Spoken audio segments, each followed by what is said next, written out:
राम राम।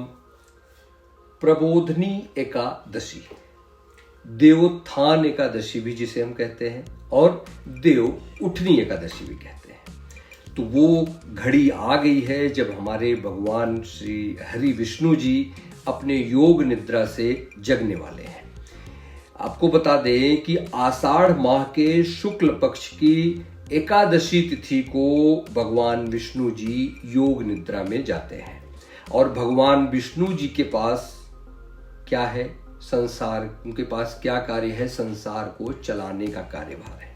जैसे भगवान ब्रह्मा जी को संसार क्रिएट करने का, बनाने का है, ऐसे ही भगवान विष्णु जी को संसार चलाने का है और भगवान शिव जी को विध्वंस करने का है जरूरत पड़ने पर।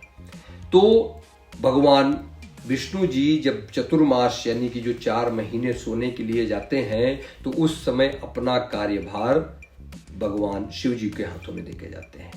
इसीलिए भाई भगवान शिव को तो जानते हैं, भोले भंडारी हैं। उनके पास तो सारे जितने भूत प्रेत गण जितने हैं सब कुछ एक्टिवेट हो जाते हैं, सब कुछ रहते हैं भाई उनके साथ में। तो इसीलिए जब चतुर्मास होता है, भगवान विष्णु जी सो रहे होते हैं तो कोई भी मांगलिक कार्य नहीं होता है। जैसे विवाह हो गया, मुंडन हो गया, कोई भी शुभ कार्य, गृह प्रवेश हो गया, ये सब कुछ भी नहीं किया जाता है।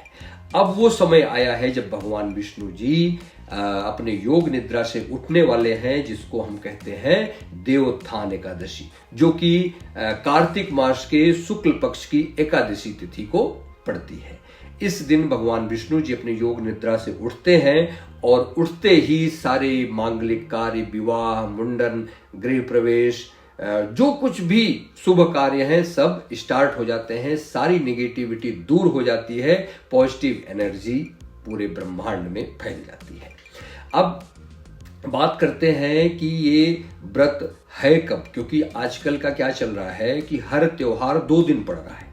अब एकादशी तिथि को लेकर भी बहुत कंफ्यूजन है कि भाई 1 को है या 2 नवंबर को है, 1 नवंबर या 2 नवंबर, इस पे भी बहुत ज़्यादा कंफ्यूजन लोगों में बना हुआ है। तो ये समझ लीजिए कि देव उठनी एकादशी यानी कि कार्तिक मास के शुक्ल पक्ष की जो एकादशी है वो 1 नवंबर को सुबह 9:11 क्या 12 मिनट से समझिए स्टार्ट हो जाएगी और 2 तारीख को सुबह 7:13 तक 13 या 32 मिनट तक रहेगी।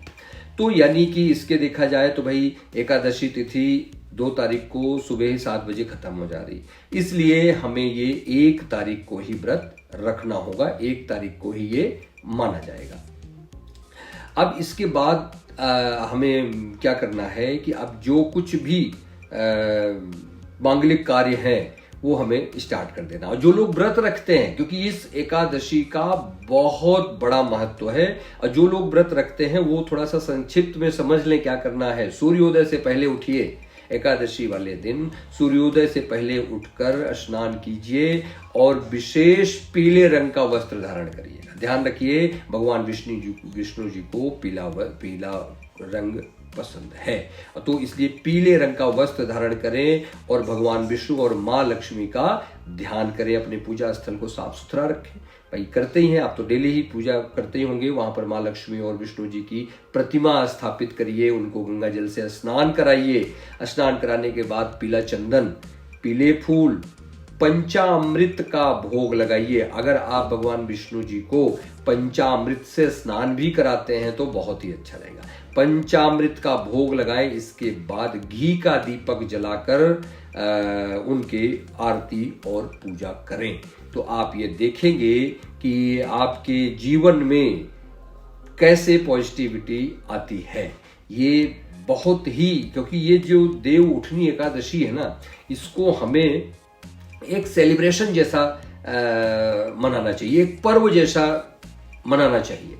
क्योंकि क्या है कि देव उठनी एकादशी, भगवान जग रहे हैं, जो इस सृष्टि को चलाने वाले हैं वो उठ रहे हैं। अब वो देख रहे हैं भाई क्या हो रहा था इस संसार में, अभी तक क्या हो रहा है। इसलिए आप इस पर्व को कुछ ना करिए तो अपने घर को, भाई दिवाली में तो साफ सफाई किया ही है, अब इसके बाद अपने घर को थोड़ा सजावट दीजिए, थोड़ा डेकोरेट कीजिए, सजावट कीजिए, अपना गेट सब धुलाई करिए, साफ सुथरा रखिए, क्योंकि देव उठनी एकादशी, देवोत्थान एकादशी, प्रबोधनी एकादशी, ये जो एकादशी है, इस दिन भगवान जग रहे हैं, जो कि डायरेक्ट हमारे उनकी कृपा हम लोगों पर पहुंचेगी। तो अपने घर को सजा कर रखिए और एक इसको पर्व जैसा सेलिब्रेट करिए कि ये कोई पर्व है, ऐसे करिए। और जिन लोगों को पारण करना है, एकादशी जो व्रत रखते हैं, अगर वो पारण करते हैं तो अगले दिन यानी कि 2 तारीख को 1:31 के बाद वो पारण कर सकते हैं। चलिए, अब आज के लिए इतना ही। मिलते हैं नेक्स्ट वीडियो में। वो मैं बात करूंगा आंवला नवमी के ऊपर। आंवला नवमी कब है, क्या उसका महत्व है, कैसे पूजा करनी चाहिए, इस पर बात करेंगे। धन्यवाद।